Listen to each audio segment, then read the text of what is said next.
আরোহী এই বলে সকলের সামনে আমার গিফটটি ফ্লোরে ছুড়ে দিল। তারপর বাড়ি ভর্তি মেহমান, তারা সবাই আমার দিকে তাকিয়ে আছে। আরোহী এমন কাণ্ডতে সবার সামনে আমাকে এভাবে ছোট করবে সেটা আমি কল্পনাও করিনি। ব্যাস কোনো কথা না বলে আমার রুমে এসে সবকিছু গুছগাছ করে নিলাম। আর এখানে থাকা সম্ভব না, কাল সকালেই এ বাসা ছেড়ে চলে যাব। আরোহী আমাকে তাড়ানোর জন্যই তো এসব করেছে, আমি বরং চলেই যাব। এইদিকে আরোহীর নিজের মধ্যে অনুশোচনা কাজ করছে। এতদিন রনিকে তাড়ানোর জন্য যাই করুক না কেন কখনো সবার সামনে অপমান অপদস্থ করেনি, কিন্তু আজ যেটা করলো সেটা মোটেও ঠিক করেনি। তাছাড়া বাড়ি ভরা মেহমান, তারা আমাকে কি ভাববে। না, রনির সঙ্গে আমি মোটেও কাজটা ঠিক করিনি। আরোহী আনমনে এসব ভেবে যাচ্ছে আর ভাবনার ইতি টেনে মেঘলা আরোহীকে ঝাঁকিয়ে বলে উঠল, কিরে কেক কাটছিস না কেন? আরোহী বলল, হ্যাঁ কাটছি। আরোহীর জন্মদিনের অনুষ্ঠান এভাবেই শেষ হয়ে গেল, কিন্তু রনিকে তার ত্রিসীমানায় দেখা গেল না। আরোহী ভাবছে আবার সে বেহাদের মতো ফিরে এসে জন্মদিনে অংশগ্রহণ করবে। আরোহী সে ধারণা ভুল প্রমাণিত হলো, তাকে আর জন্মদিনের অনুষ্ঠানের ধারে কাছেও পাওয়া গেল না। এবার একটু বেশি আরোহীর অনুশোচনা হতে লাগলো। অনুষ্ঠান শেষে যে যার মতো চলে গেল।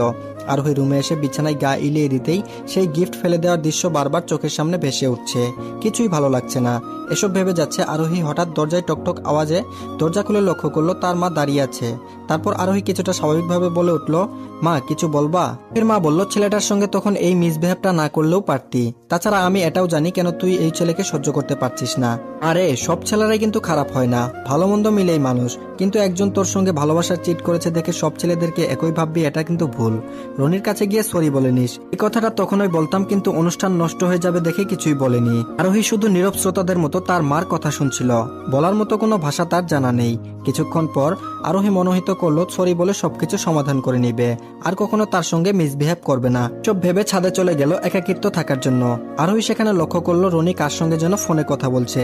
ইতিমধ্যে তার কথা বলাও শেষ। পিছন ফিরে আরোহীকে দেখা মাত্রই কোনো কথা না বলে চলে যেতে ধরলো।